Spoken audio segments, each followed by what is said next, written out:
Dan pemirsa, rekan-rekan kami akan menyampaikan informasi selengkapnya. Ada Ifdal Amal di Pelabuhan Merak, Banten, dan Sarah Ruhendi di Bandara Soekarno-Hatta. Kami sapa Ifdal lebih dulu. Ifdal, bagaimana situasi di Pelabuhan Merak, Banten? Apakah sudah mulai terlihat kepadatan?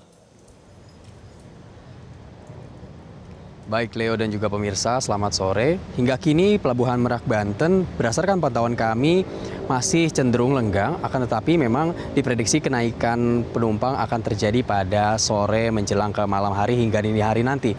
Namun pada pukul 2 siang tadi terdapat keramaian di Pelabuhan Merak ini, namun bukan karena pemudik tetapi ada pemerintah yang mengadakan rapat koordinasi di salah satu ruangan di Pelabuhan Merak ini sendiri. Dan adapun tujuan dari rapat koordinasi itu untuk meninjau bagaimana kesiapan di Pelabuhan Merak sendiri, apakah sudah sesuai dengan strategi yang diterapkan atau belum, dan ternyata fakta lapangan menjawab sudah sesuai dengan strategi yang telah diterapkan begitu.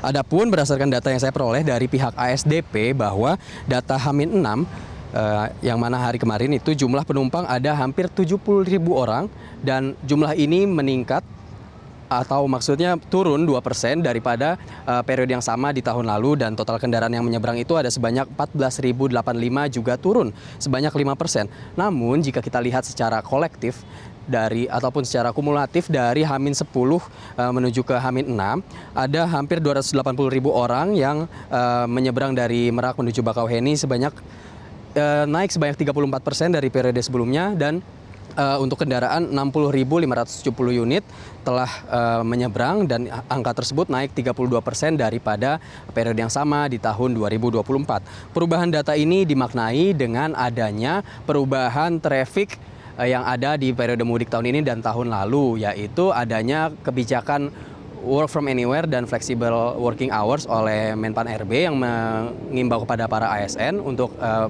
bekerja dengan sistem tersebut, dan adanya liburan sekolah yang maju dari H-7 menjadi H-10 yang mana 21 Maret 2025 kemarin. Adapun betul sekali dengan adanya kebijakan ini divalidasi oleh pernyataan dari Menko PMK Pratikno di rapat tadi. Ia menyatakan bahwa memang dengan adanya kebijakan-kebijakan ini dinyatakan mampu untuk meredam jumlah kenaikan jumlah pemudik Lebaran 2025. Adapun selain itu, menurut Menteri Perhubungan, bukan hanya dua kebijakan tersebut, melainkan ada inovasi lain, yaitu kebijakan diskon tarif tol dan clustering tiket Merak untuk juga menjadi salah satu faktor mudik yang kondusif. Dan adapun Kapolri Listio Sigit Prabowo menyatakan bahwa di siang hari memang cenderung lenggang, namun di malam hari nanti akan semakin ramai, dan mengimbau masyarakat untuk memanfaatkan momen ini untuk memudik sehingga tidak membludak. Untuk mengetahui informasi selengkapnya, mari simak pernyataan dari Kapolri Listio Sigit Prabowo berikut ini. Kami tentunya mengharapkan agar siang hari waktu yang ada ini betul-betul bisa dimanfaatkan dan digunakan, karena masih ada 170.000 kendaraan yang akan menyeberang, masyarakat yang akan menyeberang.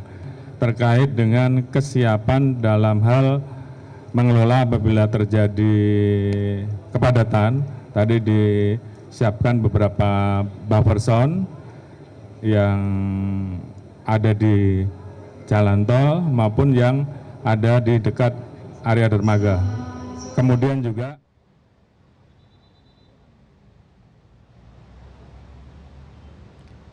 demikian, Leo, kembali ke Anda di studio. Jelajahi cara baru mendapatkan informasi. Download Metro TV Extend sekarang.